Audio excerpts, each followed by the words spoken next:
Hello guys, welcome back. ఇప్పుడు మనం Vijayawada railway స్టేషన్లో ఉన్నాం. విజయవాడ టు చెన్నై వచ్చేసి ఇది కాంచీగూడ కాకినాడ పోర్ట్. ఈ ట్రైన్ మనకి పుడిచేరి వరకు వెళ్తుంది. అండ్ నెక్స్ట్ వచ్చేసి మన ఎదుర్కొంటూ ఉన్న ట్రైన్ వచ్చేసి Kakinada to Tirupati, platform number 4. ఈ ప్లాట్ఫామ్ నెంబర్ 4 నుంచి డిపార్చర్ అవుతుంది. అండ్ నెక్స్ట్ మనం తీసుకుంది AC 3 టైర్ B4.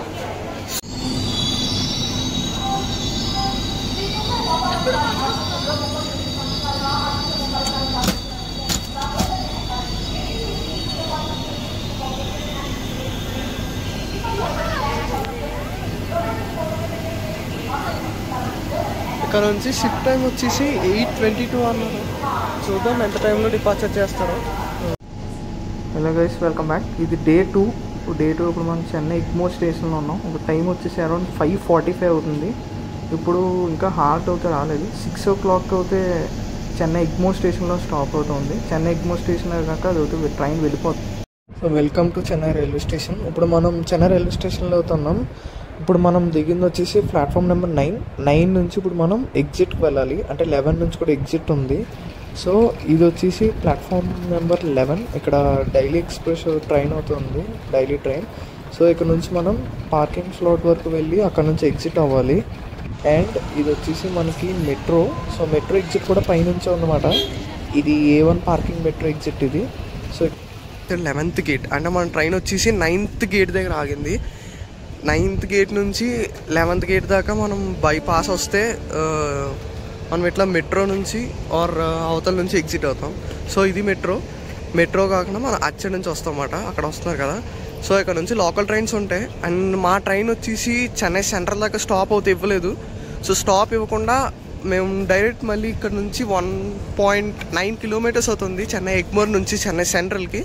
సో ఇక్కడ నుంచి క్యాబ్ బుక్ చేసుకుని సో బయలుదేరి అక్కడికి వెళ్ళాం మాట్లాడదాం. Cab fares and ticket fares మొత్తం ఎంత అయిందో నేను డిస్క్రిప్షన్లో మెన్షన్ చేస్తాను.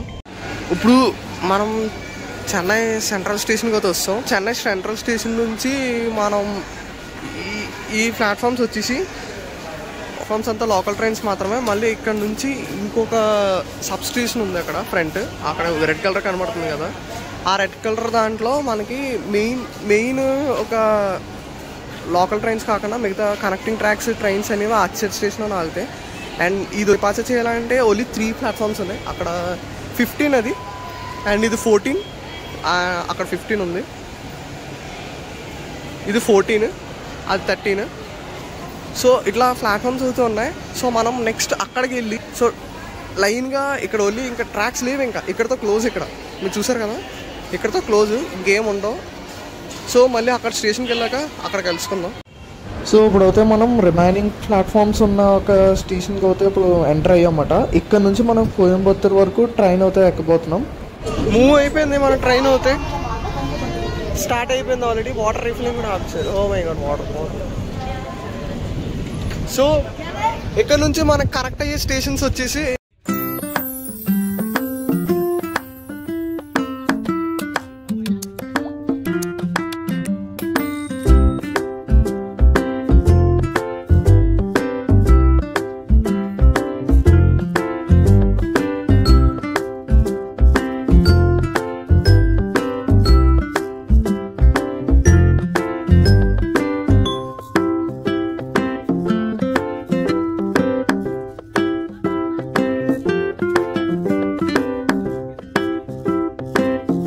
మన కనెక్ట్ అయ్యే స్టేషన్స్ వచ్చేసి జోలారిపేట్, సాలెం.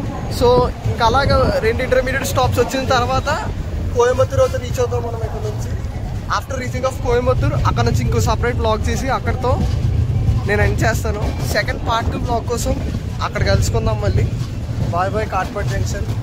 మళ్ళీ రిటర్న్ వచ్చినప్పుడు మ్యాక్సిమం ఇటు సైడ్ రావచ్చు. రిటర్న్ వచ్చినప్పుడు అయితే వేరే ప్లాన్ అవుతుంది. అది వచ్చేసి direct Coimbatore to Chennai central వరకు ఒక ట్రైన్, చెన్నై సెంట్రల్ నుంచి మళ్ళీ ఇంకో ట్రైన్ అవుతుంది తాంబరం వరకు, తాంబరం నుంచి. సో అలా చూద్దాం మనకు కనెక్టింగ్ వచ్చే ట్రైన్స్ ఏమవుతా ఉన్నాయో చూసి అప్పుడు మళ్ళీ మాట్లాడతాం. అయితే మన వచ్చింది ప్లాట్ఫామ్ 1 ఏమో అనుకుంటున్నాను, ఎందుకంటే ఆపోజిట్లో ఆల్రెడీ ప్లాట్ఫామ్ 2 అవుతుంది అక్కడ. యాక్చువల్గా కనబడట్లేదా? ప్లాట్ఫామ్ 2 ఇది ప్లాట్ఫామ్ 2, అది అవుతుంది 3. మ్యాక్సిమం మనది వచ్చి 1లో వచ్చినట్టుంది ప్లాట్ఫామ్. సో ఒకసారి అలాగే లాస్ట్ వీడియోలో మనకి ప్లాట్ఫామ్ 5 నుంచి ఇటు సైడ్ కాదు, నెక్స్ట్ అటు సైడ్ వచ్చాం మనం. లెఫ్ట్ సైడ్ వచ్చింది స్టేషన్స్, ఇప్పుడు రైట్ సైడ్ వచ్చింది. అది 4, 5 లాస్ట్లో 4 and 5. కానీ ఇక్కడ తమిళనాడు సైడ్ వచ్చినప్పటికి మాత్రం సౌత్ సైడ్ చాలా డిఫరెంట్గా ఉంది. ట్రావెలింగ్ కూడా మనకి విజయవాడ దాకా ఒకలాగా. అండ్ చూద్దాం. సో ఇప్పుడు మనం కోయంబత్తూర్ జంక్షన్కి అయితే రీచ్ అయిపోయాం. ఇక్కడ నుంచి ఈషా ఫౌండేషన్కి 1 hour డ్రైవ్ అవుతుంది. ఇక్కడ ఉన్న ట్యాక్సీస్ని హైర్ చేసుకుని వెళ్ళాలి. అండ్ ఇప్పుడు వెదర్ అయితే ఫోర్కాస్ట్ మాత్రం చాలా హెవీగా వర్షాలు పడుతున్నాయి. సో చూద్దాం. ఈ వ్లాగ్ ఇక్కడితో ఎండ్ చేస్తాను. నెక్స్ట్ వ్లాగ్తో మళ్ళీ కలుసుకుందాం.